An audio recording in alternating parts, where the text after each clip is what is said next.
I am Laura Olson. I'm the SSR president at the moment, and I am a professor of political science at Clemson University.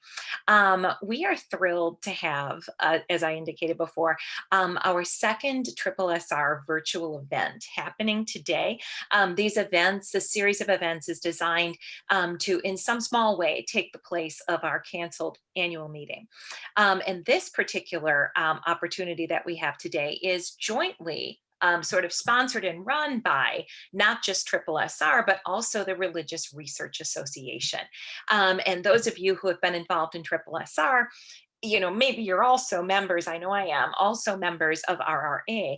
And we, as you know, have worked together over many, many years, and I think we're excellent partners with one another. So Patricia Wittberg, who you see on your screen, is the current president of RRA. And she is not just an academic, she is also a woman religious. So let me tell you a little about Dr. Patricia Wittberg. She's a sister of charity and a research associate at CARA at Georgetown University. She is recently retired. Congratulations to you. You graduated. It's wonderful. That's what I like to think of that. Graduated. That's wonderful. From the sociology department at Indiana University, Purdue University, Indianapolis, which, as you may know, is one of the very best places in the country, really, for the study of social scientific study of religion. And at IUPUI, she taught Soc of Religion, formal organizations, urban soc, and the soc of communities. So she has an enormous amount of background, obviously, and a lot of experience as both an academic and a religious practitioner. And so she and I are today going to try to grapple some with this matter of enormous significance and consequence in our country today. And that is the struggle for equality. That is the effort to overcome the long legacy of racism and abuse and hate and injustice that people of color, particularly African Americans, but people of color in general, have faced in this country for hundreds of years. And so in order to pursue that, we invited our friend, Nichole Phillips, who is also on the screen, as you can see. And Nichole Phillips, a little about her, Dr. Nichole Phillips is Associate Professor in the Practice of Sociology of Religion and Culture and Director of Black Church Studies at the Candler School of Theology at Emory University. Her scholarship treats religion, critical race, gender, and cultural memory studies. So a wide range of disciplinary inputs. And she's also the author, and this is a book that we both, Pat and I both want to commend. Oh, perfect. There it is. Patriotism Black and White, The Color of American Exceptionalism, which came out in 2018 from Baylor University Press. And we will please go buy Nichole's book. It's fantastic. So we will be talking with Nichole about matters related to the intersection between religion and, to a degree, politics, and certainly at the end of the day, most importantly, around racism and injustice and how we might go forward, not just as scholars, but as people toward trying to address this whole matter. So I'd like to turn it over now to Dr. Wittberg. Okay. I'm thrilled to be here, and I think it's wonderful that we can combine at least one of these sessions with the SSR and RRA, although I'm a member of both myself. When I read the book, which, as I said, I brought here as a show and tell, I thought of a book that I read a couple years ago by Arlie Hochschild called Strangers in Their Own Land, which makes some of the same points. I especially brought me up short when I read this was, by the way, when did you write this before or after the 2016 election? Oh, no, I wrote it. Actually, it's a revised dissertation, but I was in the field from 2006 to 2009. So at the heights of two wars, Iraq and Afghanistan, or one of the wars was de-escalating, but the other one had escalated. And at that time, our very diverse presidential campaign trail. So Yes. That's when it was written. But the book for me is definitely a trajectory for 2016. I was wondering have you seen it was very prophetic because you had this quote, and this sort of at the end where you say, the rest of America can ill afford to be blind to the effects of war and postmodern globalism on the Southern rural family and communal life, which is the same point that Hochschild makes, in her book, Strangers in Their Own Land, except that unlike her, you have expanded this into the idea, or actually it's your basis, because you're looking at two churches in Bald Eagles. That's an odd name for a town, but I won't go there. And you're looking at these two churches, how this unsettling effects of war and postmodernism is like filtered through or dealt with through the basic Christian evangelicalism that they have, and also through the American civil religion. And I don't think Hochschild goes into either of those. And so I think it's an expansion on that. So I don't know if you want to say anything, since we're like 5 days from the current election, about what we can ill afford to ignore about how the people that you, the Black and the white people that you so thoughtfully profile, from Bald Eagles, see these questions. Right. We can ill afford, as you say, we can ill afford to ignore this, and it's 5 days away. So right. So 5 days away does not simply rely on rural Americans. Yet we have to consider we have to consider them in terms of the being an important segment of the American population. So subpopulation amongst the larger population. So let me go back a little bit, because you said, the identity of Bald Eagles County, Bald Eagles City is curious. Let's just say curious. It's curious because the citizenry of Bald Eagles is in the Bible Belt. And so God and country are not dissonant concepts for those in the Bible Belt. So for instance, when Bald Eagles is known for its, and continues to be known for its agribusinesses.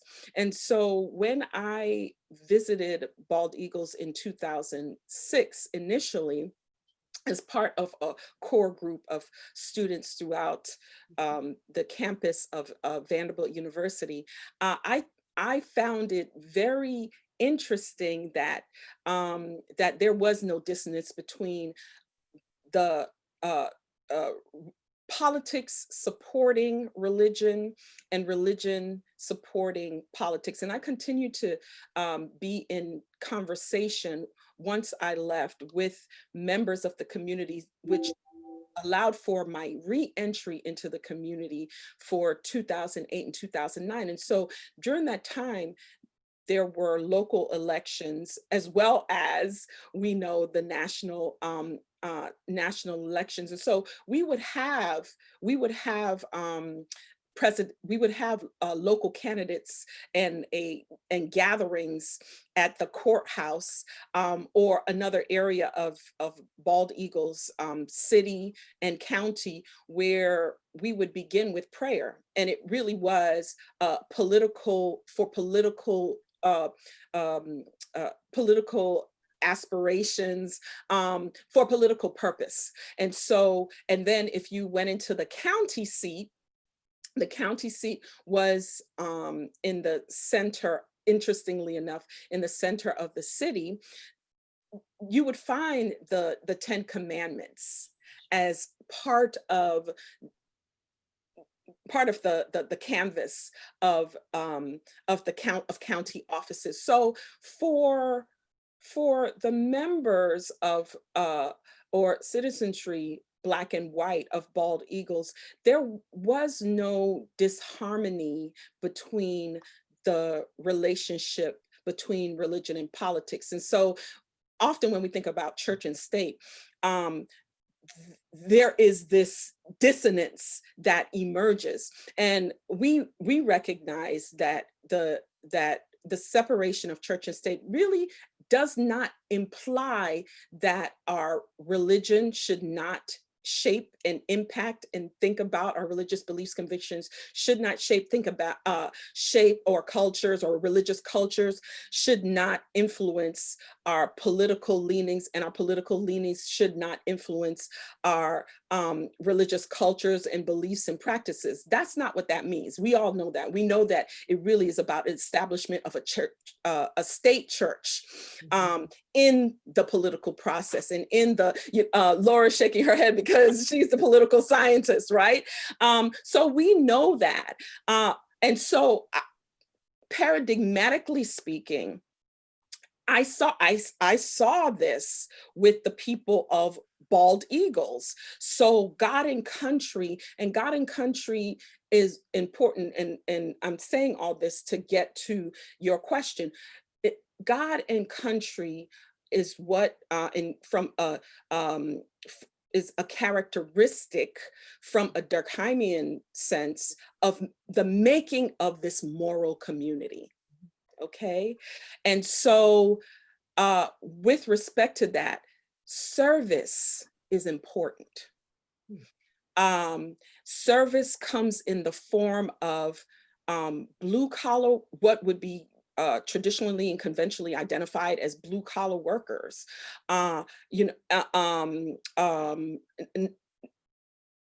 Not necessarily in terms of income, but how we understand. So our service people, our firefighters, of course we know when you go up the rank, blue collar then transitions to white collar based on income. But service can happen in your jobs, service can happen in the home, service can happen with respect to the church, and then the ultimate service, the ultimate sacrifice is serving your country, a willingness to die for country. So what I recognized when I went into and was able to speak with both Blacks and whites in this community, what I learned there is sometimes regionalism supersedes race.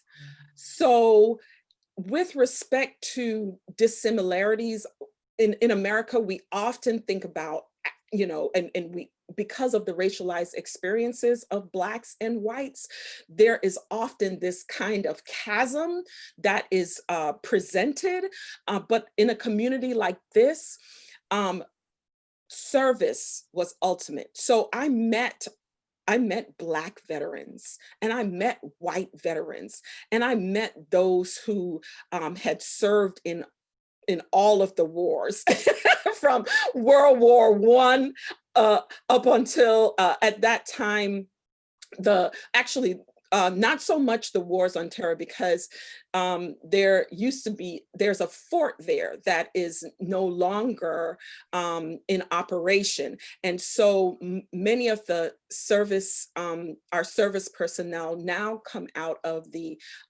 Memphis area, because this was a part, close to Memphis, about an hour's drive. And so, but service is primary. And so I say we can ill afford to forget rural Americans because of service, because in service to the country, one might die. Rural Americans often bleed their young. Hemorrhage, let's just say that, they're young to the battlefield. Why? Because, studies show when they enter into the armed services, they get educational opportunities that might not be given to them otherwise. But during the wars on terror, about 27% of the casualties were members of rural America.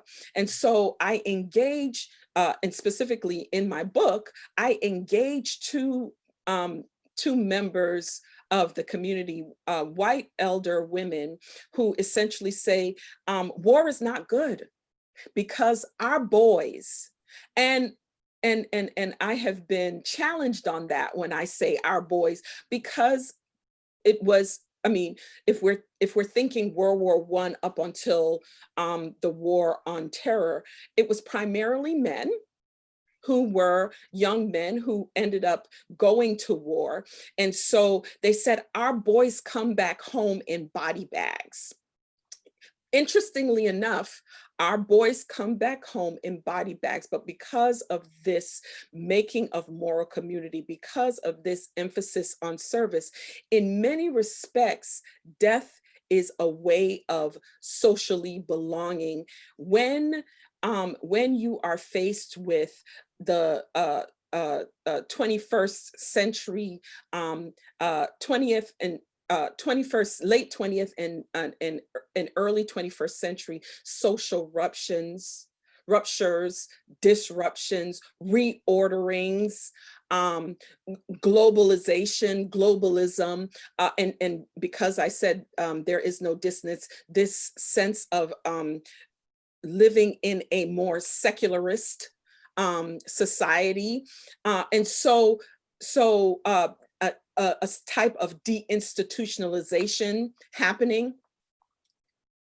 All of what I'm talking about are characteristics of the community. Now, more so white members of the community feeling it, the deinstitutionalization, than Black members, yet impacting the entire community. So that's what I mean when I say, and to give a context, when I call this community bald eagles, and when I say we can ill afford, because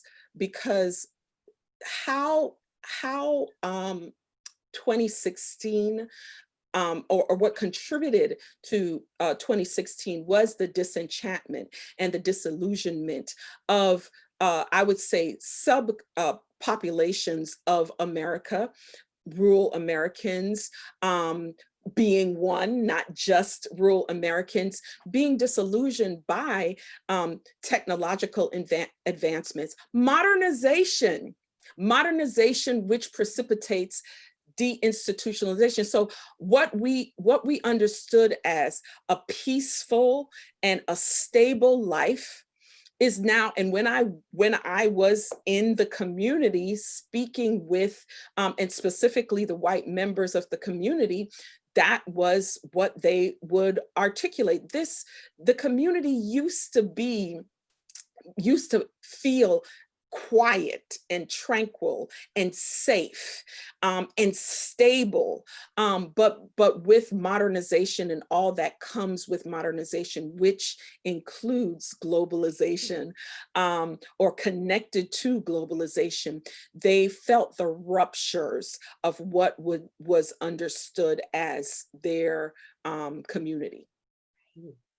That is all so fascinating. And it makes me think as well about the broader sort of question of how race and racism cut into all of this, right? So in a community like Bald Eagles, people, right, because they're part of that same moral community, they know one another, they make the same sacrifices, they participate in the same, broadly, if we're thinking about service broadly defined.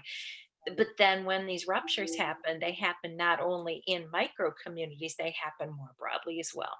And this makes me think, is the emergence of Black Lives Matter, is that sort of a signal of another, a much more macro eruption, or in this way, right? Or rupture rather in this way. And then separately, thinking about how modernization and globalization and these forces that push us apart, broadly construed, are there ways, and maybe I'm being really idealistic, but I'm also trying to think about what are some research questions that we want to look at going forward, Mhm. how religion can sort of enter into that gap and try to breach that gap, you know? I think of like Reverend Samuel Barber, right? The kinds of efforts that he and folk like him, right? The religious left, if it exists, right? If right, and African American churches, and right, like churches across the board. Like, is there a way that churches can come back, uh, not just at the micro level, but more macro level, to help repair some of these ruptures? Right.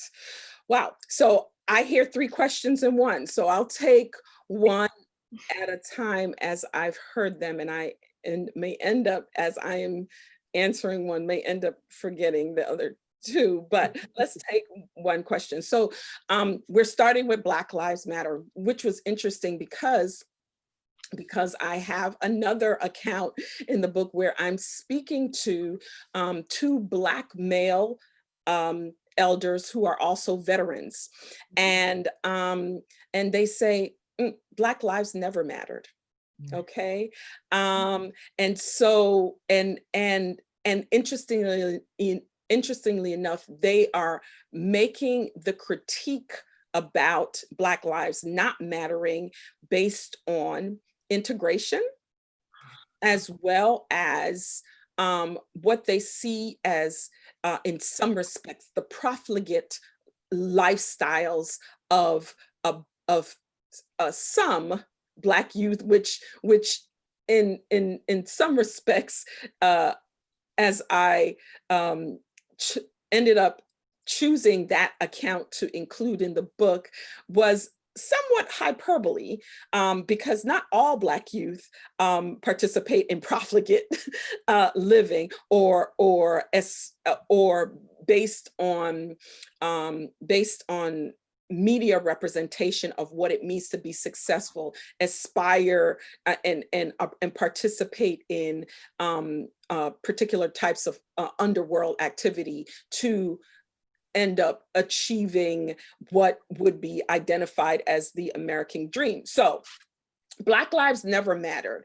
And they bring up a quote that I had to go back and research, because when we think of Reverend Dr. Martin Luther King Jr., we, in many respects, in the present day, his figure is very much sanitized and sterilized, and we forget that he started his in terms of, I mean, he wasn't the only one to lead the civil rights movement. There are many leading men and women, but often when we think about the civil rights movement, we identify with his character and with his, charismatic personality. But there was a point as he was leading, and this was more towards the end of his life, which he didn't know was the end of his life, where he talks about integration as leading his people to enter a burning house. And so I researched that, and I'm like, oh, he really did say that. And so these Black veterans who are at the time, who are in their 60s, and they're church deacons, they're saying integration in terms of Black folk was the downfall, which is interesting because here we have an irony and a paradox, and an irony in that during segregation, Black youth had the opportunity to be taught by and values instilled by Black teachers, Black leadership, et cetera, et cetera. And so the influence of the Black family and village in terms of, this wider structure of the Black Black family and those who were fictive aunts and uncles, sisters and brothers and so on and so forth, had a direct bearing and influence on young people. But in order for Black folk in America, African Americans, to be even considered equal, that really is the rallying cry for integration. So integration becomes a double-edged sword, because with integration, there is the supposed understanding that now Black bodies are equal to white bodies, right? A supposition, but the type of influence that Black teachers had, Black leadership had on Black youth and on one another ends up, in many respects, being ruptured. That makes so Okay. much sense. Yes. All right. So they say this whole integration project fails. Black lives that in the end still don't matter, even if we are integrated. Because look at what King says. And we know that King begins to really kind of get frustrated with America towards the end of his life, because he just didn't see that there was going to be any changes with respect to the Black social experiences and Black people's experience. So I say that to also say Black Lives Matter is reflective of, though living in an integrated society, I love Robert Bella's American Covenant and the brokenness. Broken covenant. Yeah, the brokenness. Yes, America's broken covenant, right? So the brokenness of that covenant with respect to African Americans, with respect to Black folks in America. And so the emergence, despite integration, right?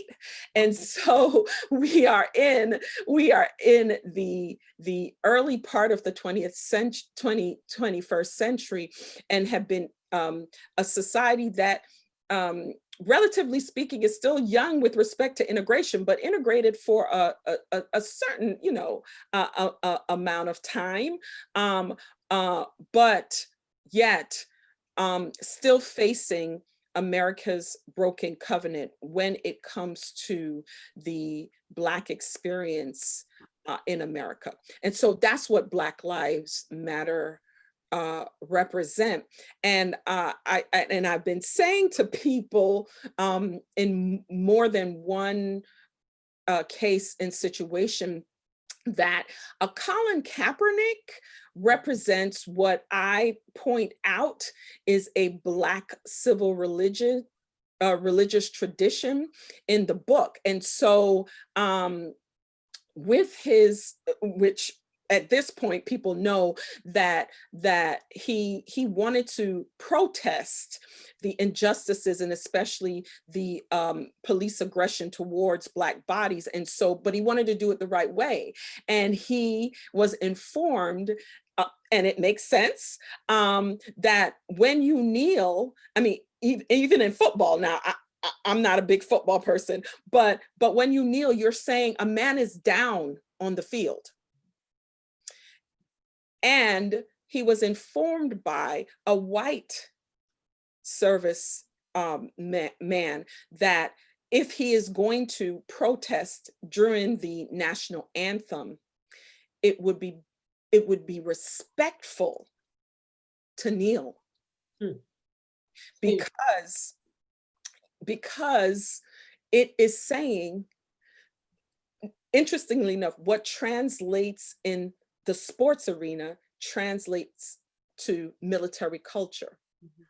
Kneeling during the national anthem is indicating a man is down, a human being is down, meaning that they are hurt. And so I identify his kneeling as respectful because it was informed by military personnel, and he is respecting the flag, but he is also saying a man, a social group continues to be down. And it's interesting when he kneels. He kneels during the national anthem, which we know is a civil religious document. Yes. And so with respect to that, Black, for him, in terms of him, Black Lives Matter takes up this Black civil religious tradition that is connected to a tradition of a puritanical tradition. So during the Puritans' times, the American Jeremiad, and the American Jeremiad was used by white religious and political leaders to chastise America and to call for correctives. Mm-hmm. And a Black Jeremiad tradition grew out of this American Jeremiad tradition. And Sack von Berkowicz's book on the American Jeremiad is an excellent resource to learn about the history and learn about the religious and political figures who used it. And so his kneeling is also an embodiment of this American Jeremiad, which is to chastise America and to remind America that Black people are Americans, and to call for a corrective. So that's a long answer to, I think, the first part, the first of your questions. I think I also heard you asked about now religion. Organized religion. But your everything you said about civil religion, right, makes me wonder, is it the case that something we need much more than the insertion of organized religion as we understand it, especially as organized religion as we understand it is also in decline for all the reasons that you cited before. Mm-hmm. And various other reasons too. Maybe it's something deeper, something more cultural, like civil religion, mm-hmm. that can help us all as Americans find ways of dealing with this horrible legacy, mm-hmm.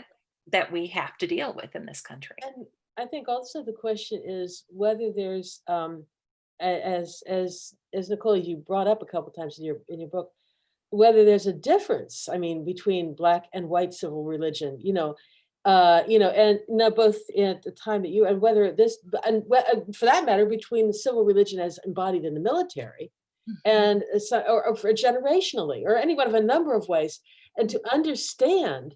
I mean, here you have Donald Trump and many folks saying how disrespectful of Colin Kaepernick to kneel during the national. So obviously, there's a symbol here of kneeling during the national anthem that is that means one thing to one group of people and another thing to another group of people. And there are many other, things like that. This whole business of tearing down Confederate statues, mm-hmm. Is another. I mean, a good part of Southern civil religion among whites was the whole lost cause business, right. and sort of thing. And, I'm sure that African Americans are sitting there for decades thinking not my lost cause. So, right. but nevertheless, to understand that, a civil religion, as I used to tell my students, if an entire country has one civil religion, it can be very unifying. Mm-hmm. If a country has like two that are opposites, so Northern Ireland, for example, mm-hmm. They got two totally different interpretations of their history. So you end up to understand that, as you point out in your book, that there are these different nuances, there are these different symbols, there are these different interpretations of the same symbol as part of the civil religion is something I think we need to, so I didn't mean to break in, but that's a comment. No, that's great. No, I think that's great. If gosh, as you know, that the concept of a civil religion, as many of our sociologists have written about, historians, I mean, Bella and Gorski and Rees Williams, and you know, you name it, have written about, and the fact that as Bella matured and advanced in his scholarship, he had different thoughts about how to understand civil religion than at the beginning, which is part of the purview of being a scholar, that a concept that you introduce in your infancy in terms of research and scholarship can mature and develop, or it can be something that you abandon as you go along in life. And so America's Broken Covenant is representative of, it starts this conversation and is representative of this recognition that that an American civil religion, which is meant to be a cultural canopy or a social umbrella, doesn't always quite meet the demands of being this cultural canopy. And when Rees Williams was the president of the SSSR, he wrote an article which really informed my thinking around Black civil religion, which then I had to go and research. And then I learned that there was, you know, a Black a civil religion related to the American Jeremiad around President Obama. He writes an article around that, and that helps me to think through this. So first, many people have contested this in terms of the book, and making it a problematic, which it should be. How can there be so many forms and interpretations of civil religion? Should there not be just one civil religion? Yes, I think that civil religion, if we understand it as a non-sectarian public faith that is practiced really in the political realm and on our particular civil religious holidays. And I've brought in Juneteenth, but a Martin Luther King Day and a memorial and a veterans and a Columbus/Indigenous peoples, so on and so forth. These public ceremonies and symbols and rituals are undergirded, our rights of intensification that define who we are as Americans, and so on and so forth. So in that respect, yes, it's still an umbrella, but based on racialized experiences, based on cultural, you bring up Southern civil religion, based on regionalized experiences, there has to be different forms of civil religion. I don't want to leave, though, the point that that there is not just one Southern civil religion. The Southern civil religion, right? You know this. Olivia, yup, I know. The Southern civil religion that Pat brings up as being tied to the lost cause is a different form of civil religion than the civil religion that was represented by a Southerner, Martin Luther King Jr. So even then, and even now, there are different forms of even our regionalized civil religions. And there still are there are limitations to civil religion. It's not enough. It does come up during crisis moments and times of trial when we are working through how we identify ourselves, which is why Black Lives Matter the Black Lives Matter campaigns are so important, because at this point, really, it's becoming kind of a framework for universalizing how we understand ourselves as Americans with respect to inclusion. And so, interestingly enough, these campaigns always start out with Black lives, but then evolve into other lives. So LGBTQ lives, women's lives, et cetera, et cetera. And so, because of the limitations of civil religion, organized religion is important, but organized religion with respect to what Steve Tipton calls the public church. Yes. And public theology. Yes. Makes so much sense. I neglected to say two things earlier, one of which is that Dr. Phillips is also Reverend Phillips. Yes. So that's something that I think makes you extra relevant to our our joint our RRA conversation. But also, listeners, if you have questions that you would like to raise, there's a Q&A box down to the right of record down there at the very bottom of your Zoom screen. If you want to propose any questions for Dr. Phillips for us to consider, please feel free to do so. One thing that comes to my mind is pursuant to the fact that you're also a clergywoman. Mm-hmm. Like how, and take this whatever direction you feel like you would like to take it, but how does your experience in that setting, right, in the religious leadership sort of context, how does that inform your research and vice versa?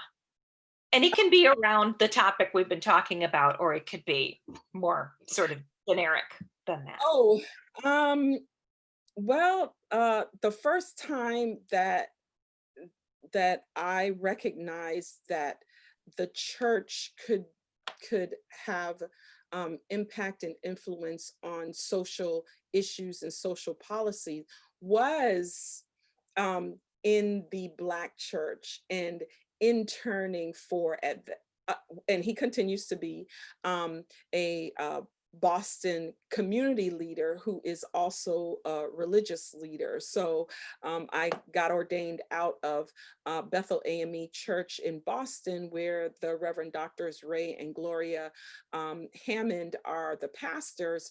And when I was, let's just say, wrestling with my call to ministry, because I was wondering who was doing the call, and it seemed like my friends were calling, and I was like, really? I love you, bud. But they were pointing out what they saw in me, really. I mean, because we come to these signature moments in our lives based on how people and people who we trust and respect see us and the trajectory that they see us on. And so they may point out things that we might not see ourselves or might not be ready to reconcile with. And so I end up in divinity school, and I end up going to and being a member of Bethel AME Church and being a leader, always a leader, but being a leader in that context, but had the opportunity to in terms of our practicum, some call it field education, field placement, and so on and so forth, watch a Black church leader who is also a community leader be involved in community issues, such as policing, gang membership, you name it, being part of and creating the Boston Ministerial Alliance, being a founder of the national and local Boston 10-Point Coalition, which created partnerships with the Boston Police. And so that was really my primary exposure to this to institutional church life being or having influence and on or being in discussion and dialogue with issues that were important to the community. But that brings up the issue of the Black church and the institutional Black church. And I've had conversations about people about how people perceive the relationship between politics and religion. And there are those who, and even in the Black church, who believe that the church should not be involved in politics. And rightly so, because even now, and you know this, both of you know this, the 2016 elections were heavily decided by the 81% of white evangelicals who voted for our current president. And so, you know, things like that, to have that type of influence as a voting bloc can be, and people can find that problematic. So I want to put that there.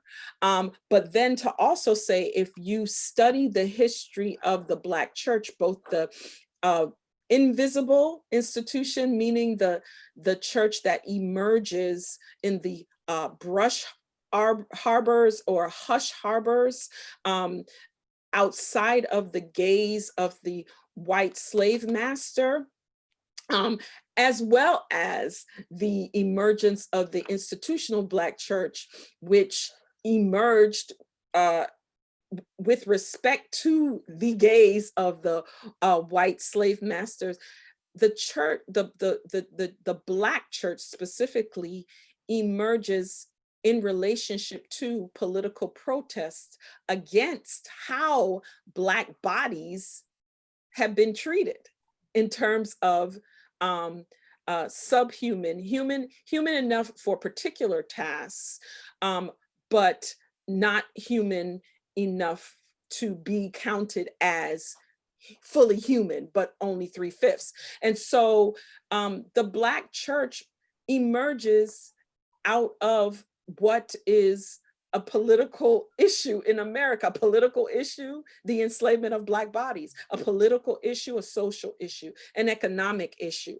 And so how, with a history like that, how can the Black church not be apolitical, meaning involved in social issues when it comes to the community? Because its birth and development is very different than the white church. Mm-hmm. And that leads into a question we've gotten from one of the members of the is it called an audience?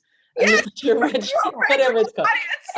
Saying, you know, our public figures, like she says, Fannie Lou Hamer invoke a prophetic view of the civil religion, and other times you have people like President Bush or something, having more a priestly view. Do you say, if you can explain, she said, this person asks the conflicting use of civil religion by our national leaders and, sort of thing. Right. Again, from my point of view, I think it's sort of like, well, we have these different civil religions and different, or at least not totally different, but, different slants.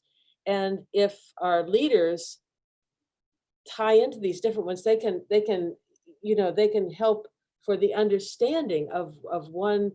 Oh, well, we see that way. How do you see it? Or they can split things further. We see it this way, and you're all wrong. Yeah. So if you can come on, I think that's what I understood the question to be anyway. Right. So the different forms of the priestly and prophetic, of course, the priestly, there is the priestly and there is the prophetic. So the prophetic is a struggle against systems of oppression. And let me just say that no one racial group has a claim on the priestly or the prophetic.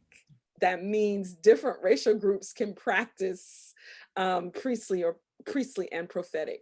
And then the priestly is more conciliatory, meaning it upholding the our national symbols and so on and so forth, and not disrupting the status quo.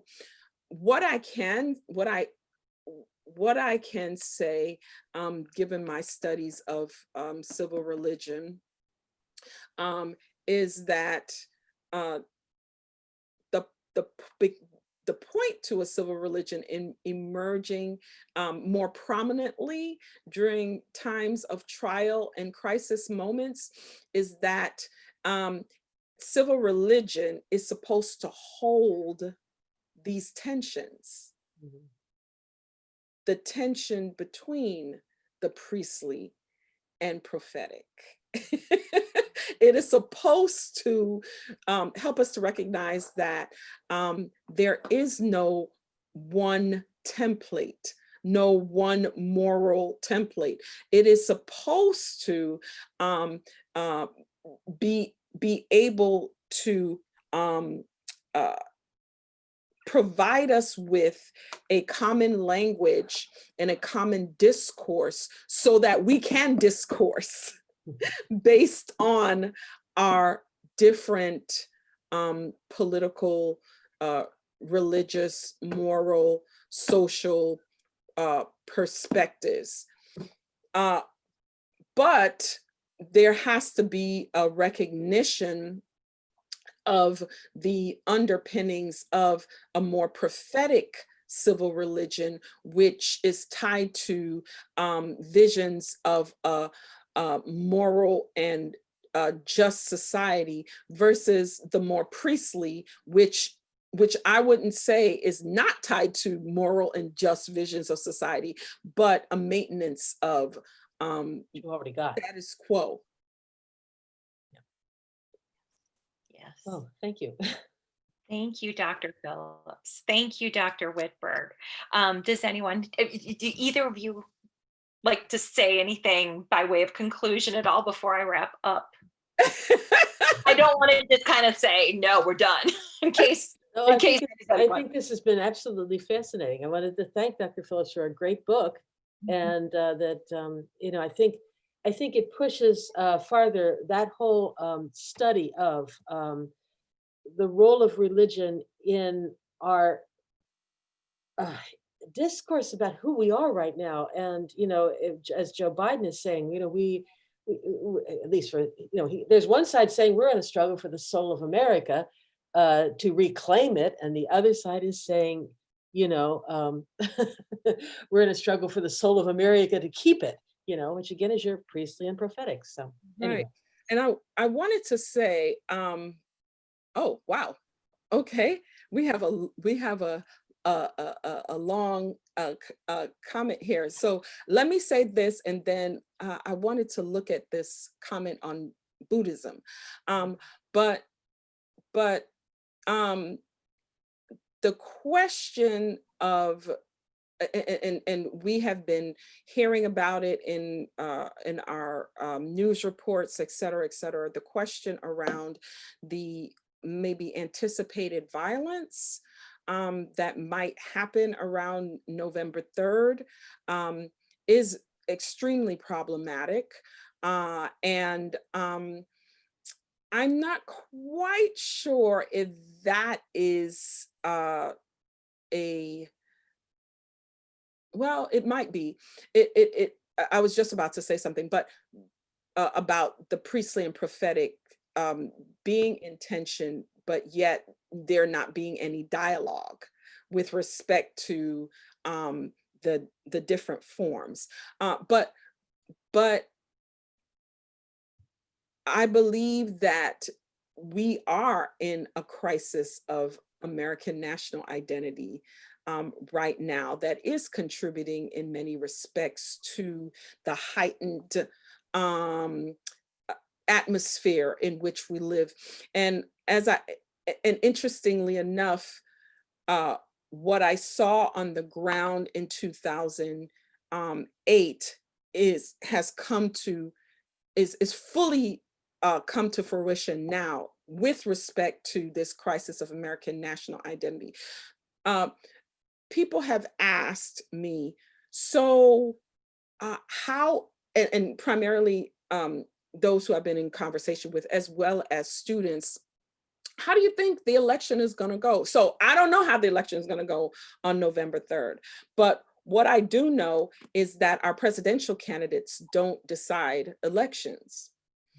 We, the people, decide elections. But with respect to the crisis that we are presently facing, and I say this in the last chapter of the book, what I saw on the ground and what I write about is this America that can be characterized as both nationalists and pluralists, ethnically, religiously, racially pluralist, or cosmopolitan, or cosmopolitanism, right? This understanding of cosmopolitanism versus nationalists. Now, I also say in my book that nationalism doesn't have to necessarily, and I think it's informed by a political scientist, nationalism does not necessarily have to tie into discrimination and a racialized experience that discriminates against. There is such a thing as responsible nationalism. A responsible nationalism is such that countries, nation states can determine their borders and who is allowed, or at least the processes that would allow for people to be counted as citizens of the nation. That's a responsible nationalism. The nationalism that we are seeing, I think, is a combination of responsible nationalism and the nationalism that is related to nativism. Okay, and so I believe, and so that goes to the heart of this crisis of American national identity, which many translate as a civil religion. And so I think that the interestingly enough, when we think about the candidates on a macro level, one represents more this cosmopolitanism and the other one represents this nationalism. And right now, and I have learned not to trust polling too close or follow it too closely until the end. But right now they are in close proximity in terms of the race because of how Americans we are seeing ourselves. And so I think how the election turns out, which is a we the people type of concept, we the people deciding, will end up determining in some respect how we are identifying strongly in terms of nationalist versus, or versus pluralists. I hate to say this, but we're out of time, unfortunately. Today, yes, we need to wrap up. But I would love just, to share just my happiness with this event. And I would like to thank very profoundly Dr. Phillips, Dr. Wittberg, for being here with us today, for helping us think through some of these issues. And Triple SR most certainly does believe that Black lives matter, and they matter a lot. And it's obviously much, much more complex than just, throwing a foot there. That's so useful. I would also like to invite all of our members and RRA members, welcome to come as well, obviously, to our event next Friday, our third of our fall Fridays, which will focus on religion and whatever we know about the results of the election by then. And I will be joined by Gerardo Marti from Davidson University, forgive me. And Davidson University. David from Davidson. Yeah. Davidson College. Forgive me. That's Michelle Margolis from the University of Pennsylvania, and Bashir Mohammed or one of his colleagues from the Pew Research Center. So I hope you can all be here next week, and I hope that you will all go out and vote and be safe and be secure. So thank you ever so much to all of you. See you later. Thank you. Thank you for having me. Thank you. It was wonderful. Thank you so much. Bye-bye. Thank you. Bye. Bye.